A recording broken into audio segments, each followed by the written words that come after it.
O uso excessivo de tecnologia já provoca uma doença que ainda não figura no catálogo da Organização Mundial de Saúde, mas que é uma grave ameaça às nossas crianças: a demência digital. Médicos sul-coreanos têm relatado há 6 anos um aumento nos casos de demência digital entre crianças e jovens. Uma pesquisa constatou que crianças muito pequenas já têm problemas de memória, de retenção de informações e de concentração. É que crianças de 3 e 4 anos já usam celulares e sabem como lidar com eles, mas os pais não dão limites para o seu uso, que se tornou abusivo. O abuso, no caso, é deixar que a criança use mais de 2 horas de celular por dia ininterruptamente, inclusive para jogos eletrônicos. Mas não é só o celular que pode provocar a demência digital.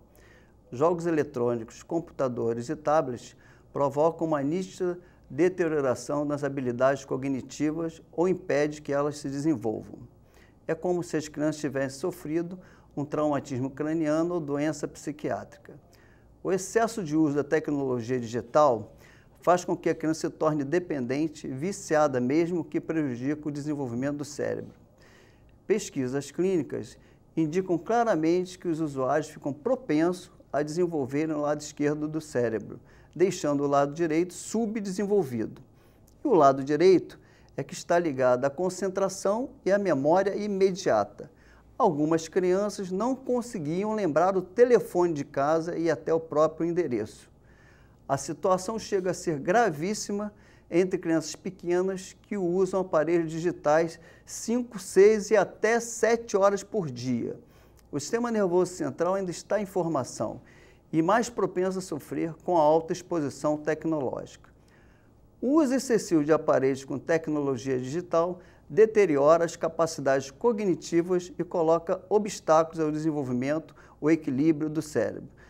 Adverte Bi Ji-won, médico do Centro de Equilíbrio Cerebral de Seul. Cerca de 15% das crianças e jovens viciadas em tecnologia digital desenvolvem demência precoce e a situação parece estar piorando porque há cada vez mais crianças pequenas manipulando smartphones e tablets. O neurologista alemão Manfred Spitzer confirma as pesquisas coreanas e afirma que o déficit no desenvolvimento do cérebro é irreversível.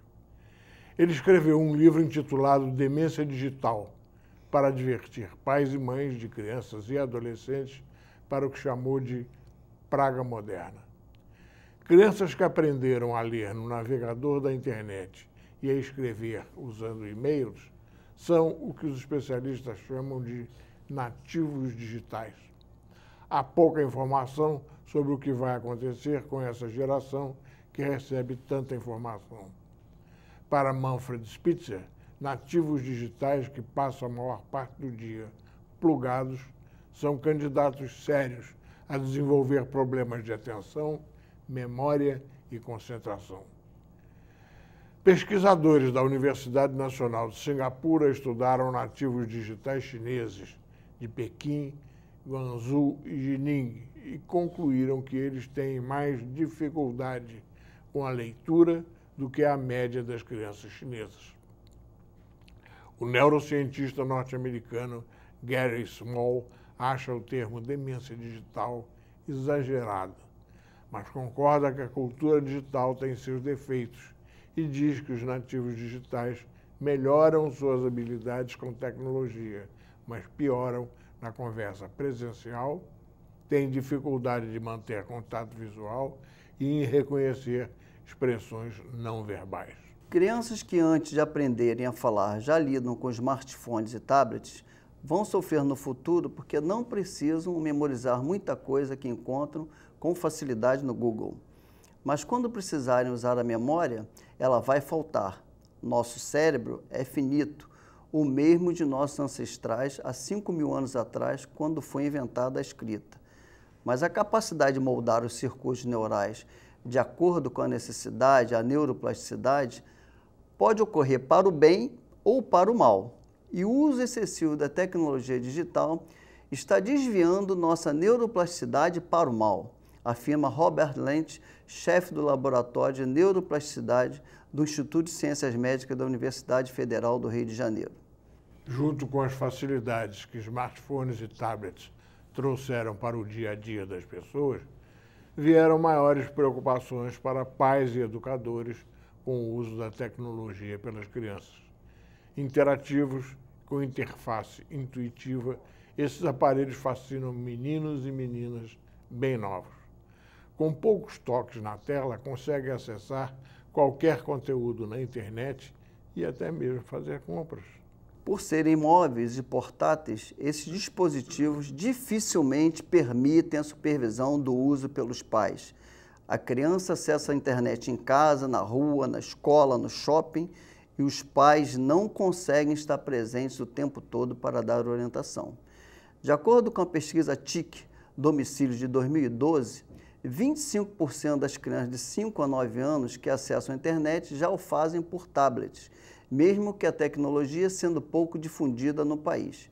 Ela está em apenas 4% das casas brasileiras, mas com a popularização e o barateamento desses dispositivos, a tendência é que o número de crianças cresça muito, como vem ocorrendo.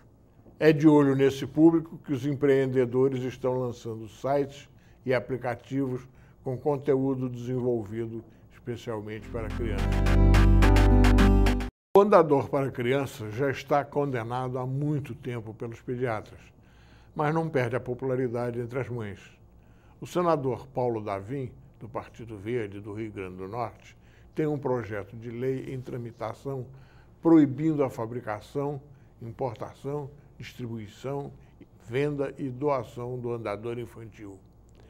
Isso já acontece no Canadá desde abril de 2007. A maioria dos bebês começa a andar por volta de 1 ano, mas alguns só conseguem a façanha por volta dos 15 meses. É normal, natural e não deve preocupar. Mas pais e mães querem ver os filhos ou filhas andando o quanto antes e apelam para o andador. Cada bebê tem o seu ritmo e não há sentido algum em apressá-lo ou ficar comparando com outras crianças. Ele vai andar quando estiver pronto para isso. Antes de ficar de pé, a maioria engatinha, o que geralmente acontece por volta de 7º ou 8º mês. Alguns pulam essa etapa e se divertem agarrando os móveis em busca do equilíbrio. Os pais podem e devem estimular os filhos, principalmente dando liberdade para que tentem e caiam, aprendam e ganhem confiança. Só não usem um andador que nós pediatras condenamos por ser perigoso e desnecessário. Não é fácil convencer mães e pais do perigo. Pelo menos 6 em cada 10 bebês, entre 6 e 15 meses de idade, usam andador. Os pais alegam que isso dá mais segurança ao bebê porque evita quedas. É um erro. A queda ensina a criança. Mas quando o andador tomba, a consequência pode ser grave, provocando fratura, trauma e até a morte.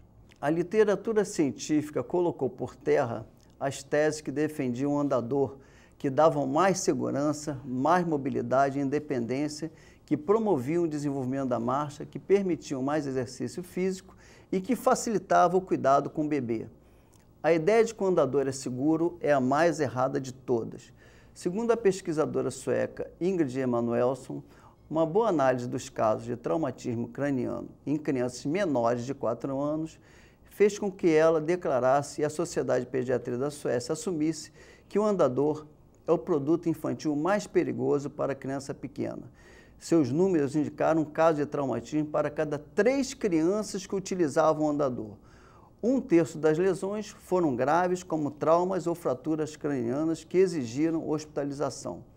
Em 25 anos nos Estados Unidos, foram registrados 34 mortes, 80% por queda do andador na escada.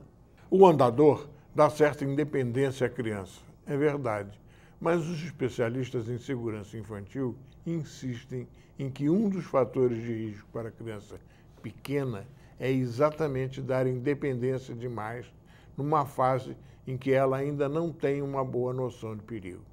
Na verdade, a capacidade de autoproteção só é adquirida a partir dos 5 anos de idade.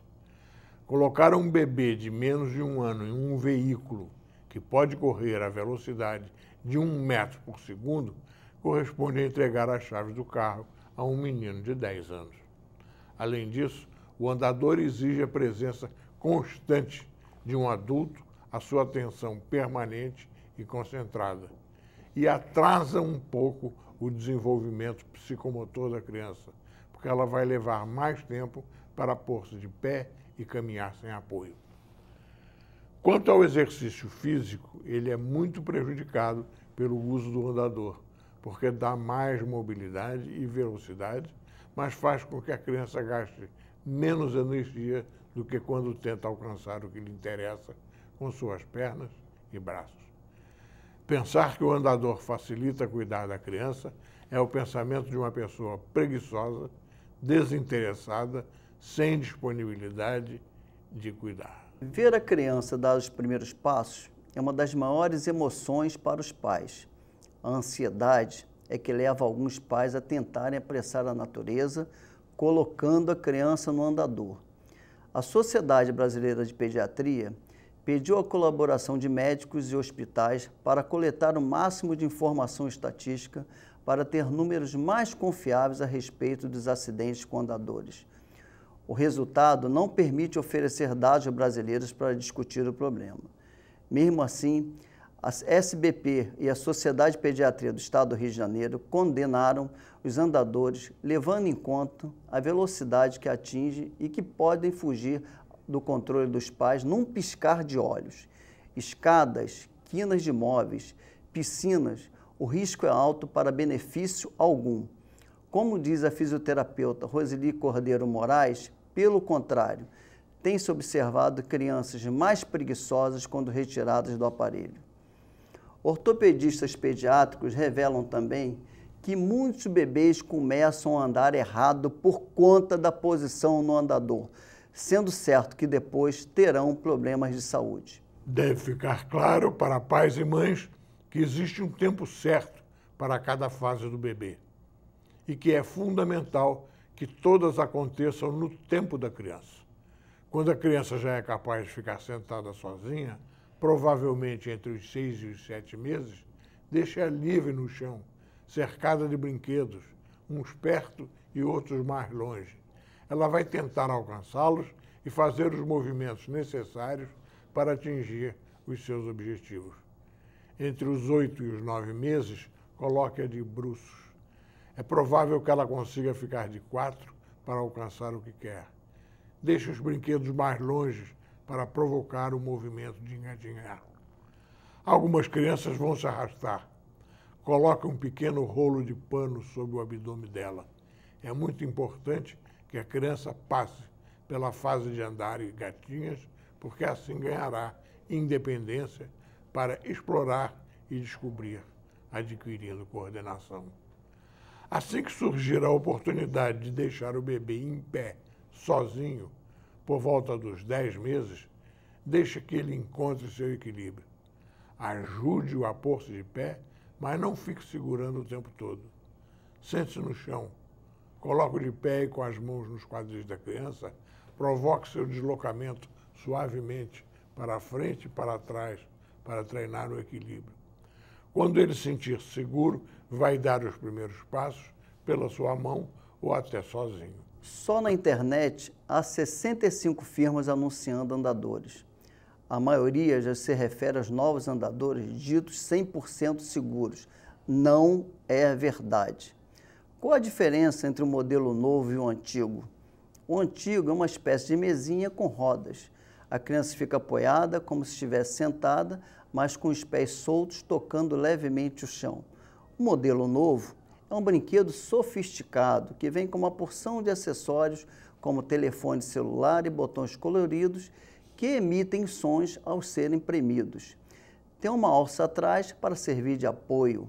O bebê fica com as pernas soltas e os pés mal tocam o chão, mas permitem que o bebê dê impulso e façam andar sem a ajuda do adulto. O andador é mesmo perigoso?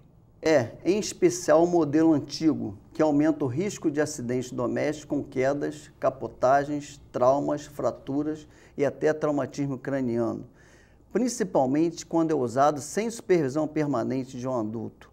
O modelo novo atinge velocidade muito grande e perigosa, pode provocar lesões nos dedos do pé e no tornozelo.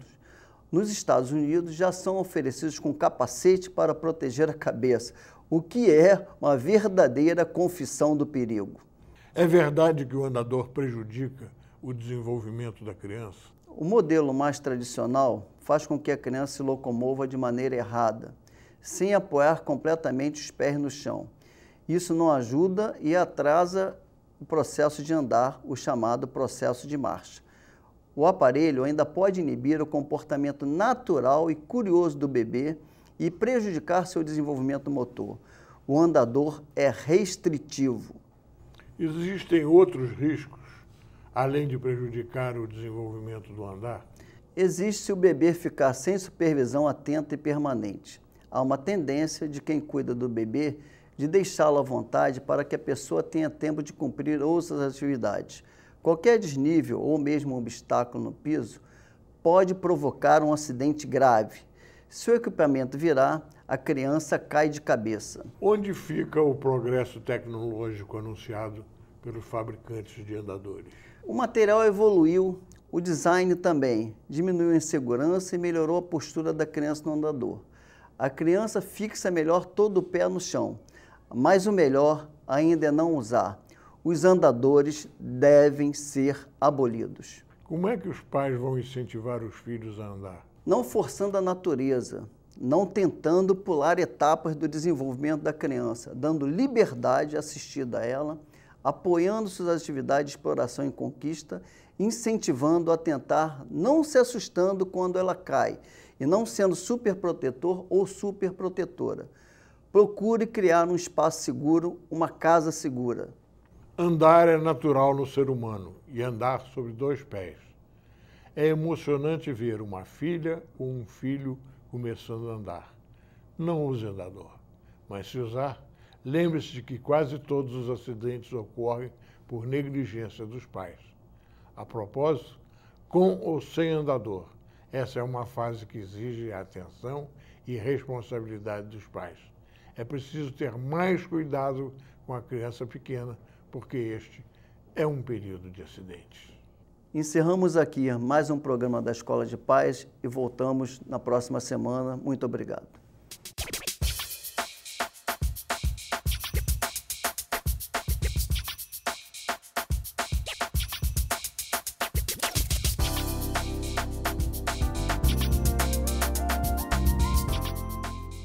Quer um esclarecimento? Tem um assunto que quer ver aqui no programa? Tem uma crítica, um depoimento, um elogio? Escreva para Luiz Lobo, Escola de Pais, Rio TV Câmara, Praça Floriano, 51, segundo andar, Centro, CEP 20031 050, Rio de Janeiro, RJ. Obrigado.